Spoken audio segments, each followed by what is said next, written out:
নামাজ না পড়লে কাফের। কাফের। সৌদি আরবের উলামায়ে কেরামের ফতোয়া হলো নামাজ ত্যাগকারী কাফের। নামাজ না পড়লে কাফের। কাফের। নামাজ না পড়লে মুসলমান বলে দাবি করার কোন হক, কোন অধিকার আপনার নাই। আল্লাহর নবী বলেছেন, লা দীনা লিমান লা সালাতা লাহু, যার কাছে নামাজ নাই তার কাছে দ্বীন নাই, ঈমান নাই, চরিত্র নাই, কিছুই নাই। আল্লাহর নবী বলেছেন, আল্লাহর বান্দা এবং কাফেরের মধ্যে পার্থক্য কি? পার্থক্য হলো নামাজ। যে নামাজ পড়ে সে আল্লাহর বান্দা, যে নামাজ পড়ে না সে ব্যক্তি কুফরি করলো। মান তারাকা সালাতান মুতাআম্মিদান ফাকাদ কাফারা, ইচ্ছা করে যে নামাজ ছেড়ে দিল সে কুফরি করলো। বলেন নাউজুবিল্লাহ।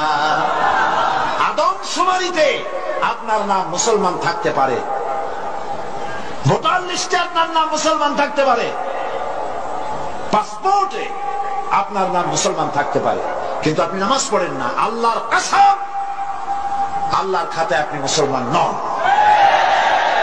যে সালাত আদায় করে না সে কাফের। রাসূল সাল্লাল্লাহু আলাইহি সাল্লাম বলেন, বাইনাল আবদি ওয়া বাইনাল কুফরি তারকুস সালাহ, যে সালাত আদায় করে সে মুসলমান, যে সালাত আদায় করে না সে কাফের। উলামায়ে কেরামের ফতোয়া হলো, যদি এই বেনামাজি, যদিও তিন ধরনের বেনামাজি আছে, এক ধরনের সালাতকে অস্বীকার করে, আর এক ধরনের জেনে বুঝে ইচ্ছায় স্বেচ্ছায় সবকেনা সালাত পড়ে না। এই দুই শ্রেণীর মানুষ কাফের, সরাসরি কাফের।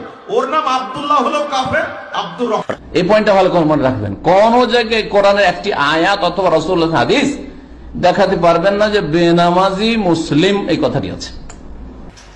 আমরা যদি কোরআন কারীম এবং সহিহ হাদিসের আলোকে চিন্তা করি, তাহলে স্বীকার করতে বাধ্য হব যে নামাজ যিনি পড়েন না ইচ্ছা করে, তাকে মুসলমান বলে গণ্য করা কোরআন এবং সুন্নাহর আলোকে খুবই কঠিন।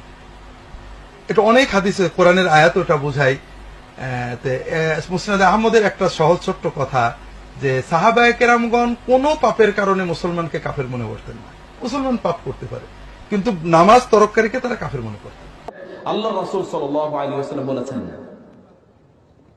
মান তারাকা সালাতা মুতাআম্মিদান ফাকাদ কাফারা, কেউ যদি ইচ্ছাকৃত সালাত ত্যাগ করে তাহলে সে কি কাফের হয়ে যায়।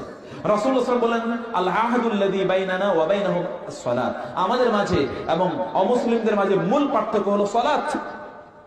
সৌদি আরবের উলামায়ে কেরামের ফতোয়া হলো নামাজ ত্যাগকারী কাফের, মুসলমান না। রাসূল সাল্লাল্লাহু আলাইহি ওয়াসাল্লামের যুগে যারা মসজিদে না আসতো, সাহাবীরা তাদেরকে মুসলমান মনে করতেন না। মুনাফিকরা পর্যন্ত মসজিদে এসে হাজিরা দিতে হতো, কারণ মসজিদে না আসলে মুসলমান হিসাবে গণ্য হতো না। ইচ্ছাকৃত জেনে শুনে ঠান্ডা।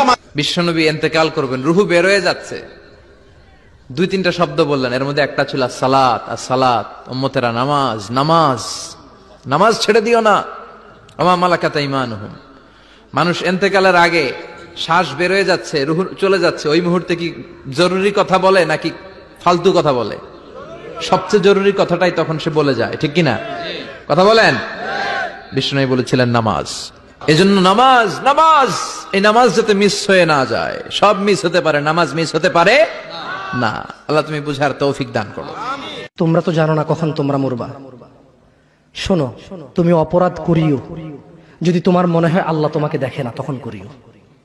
তুমি অপরাধ করিও, যদি তোমার মনে হয় আল্লাহ তোমাকে জিজ্ঞেস করবে না, তুমি নিশ্চিত বেঁচে যাবা।